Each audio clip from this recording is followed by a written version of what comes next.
Selamat pagi, jumpa lagi di Berita Padang bersama saya, Afrin Meriana. Sejumlah berita aktual dan menarik akan kami sajikan untuk Anda. Berikut 3 berita utama pagi ini.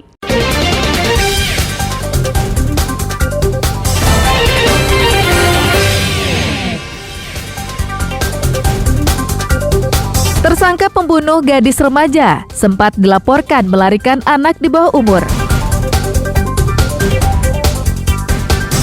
1 juta lebih kendaraan di Sumatera Barat mati pajak. Ratusan anak ikuti sunatan massal gratis bagi keluarga duafa di Padang.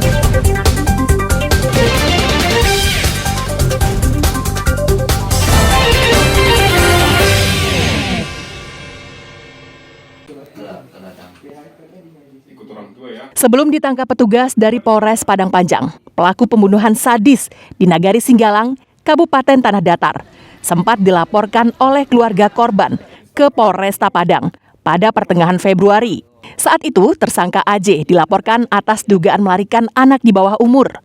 Dari penanganan awal oleh Polresta Padang, pelaku dikenakan wajib lapor. Awalnya, kedua remaja, tersangka dan korban, berkenalan lewat media sosial. YS, remaja putri berusia 14 tahun yang masih duduk di bangku SMP di Kota Padang, berkenalan dengan AJ, seorang remaja pria berusia 17 tahun yang bekerja di sebuah rumah makan di Kota Padang Panjang. Korban ditemukan tewas, dianiaya pelaku, dan dikubur di lantai dapur di rumah yang ditempati tersangka di Padang Panjang. Hasil pemeriksaan sementara, AJ mengaku itu dilakukannya karena takut korban hamil setelah mereka melakukan hubungan layaknya suami istri. Keluarga korban sebelumnya sudah pernah membuat laporan polisi di Polresta Padang bahwa anaknya atau si korban dilarikan atau dibawa tanpa seizin orang tua oleh si pelaku. Sementara kami menerapkan pasal 340 Yunto 338 KUHP oleh karena pelaku dan korban tergolong masih di bawah umur, tidak menutup kemungkinan kita menerapkan Undang-Undang Perlindungan Anak dan Sistem Perlindungan Anak. Saat ini pelaku masih menjalani pemeriksaan oleh Unit Perlindungan Perempuan dan Anak Satuan Reskrim Polres Padang Panjang. Pelaku untuk sementara dikenai pasal 340, junto pasal 338 KUHP dengan ancaman hukuman mati atau maksimal 20 tahun penjara. Sri Louis melaporkan dari Padang Panjang.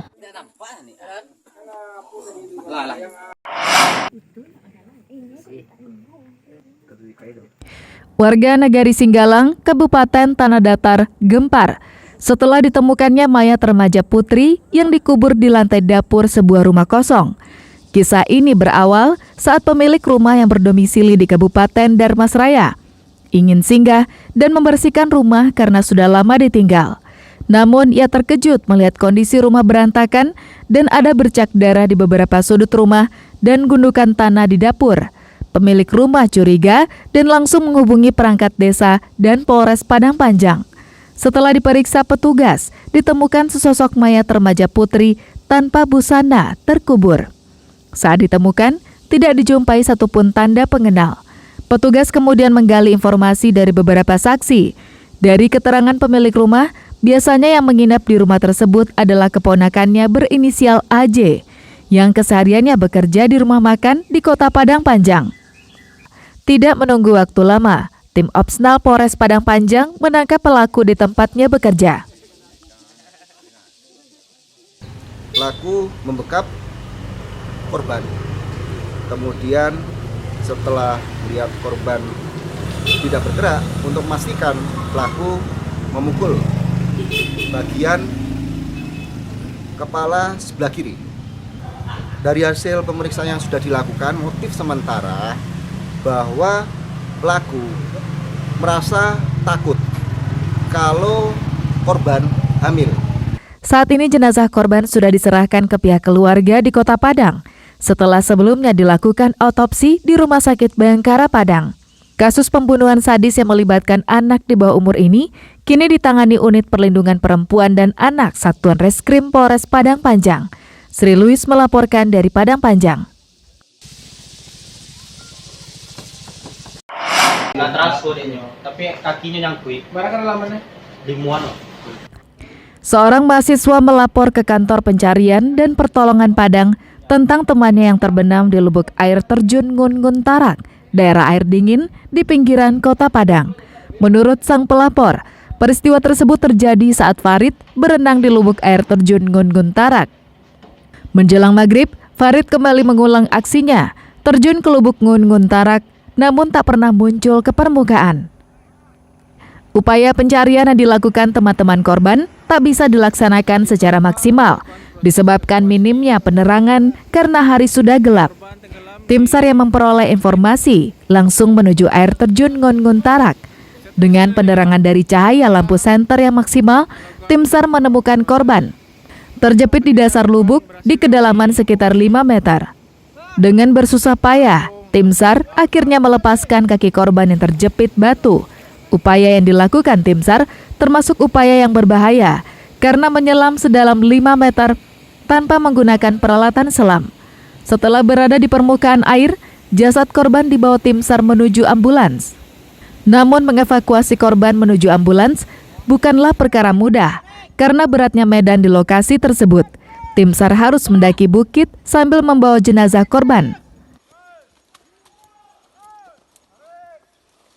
Korban saat ini dalam proses evakuasi dari LKP menuju tempat yang aman atau tempat master point untuk dengan menggunakan ambulan. Dalam saat ini prosesnya adalah agak menyulitkan dikarenakan medannya cukup derdal dan juga melewati beberapa ketinggian. Jadi harus ekstra hati-hati dalam evakuasi. Dan saat ini dinyatakan korban dalam meninggal dunia dan rencananya akan dibawa ke Rumah Sakit Bayangkara untuk visum dan untuk kemudian diserahkan pada keluarga. Air terjun Ngun-Ngun Tarak di daerah air dingin merupakan objek wisata alam yang baru. Sebelumnya, keberadaan air terjun ini hanya diketahui oleh peladang di sekitar daerah tersebut. Karena objek wisata alam baru, maka tak mengherankan air terjun Ngun-Ngun Tarak belum dikelola sebagaimana mestinya. Dari Padang, Alfi melaporkan.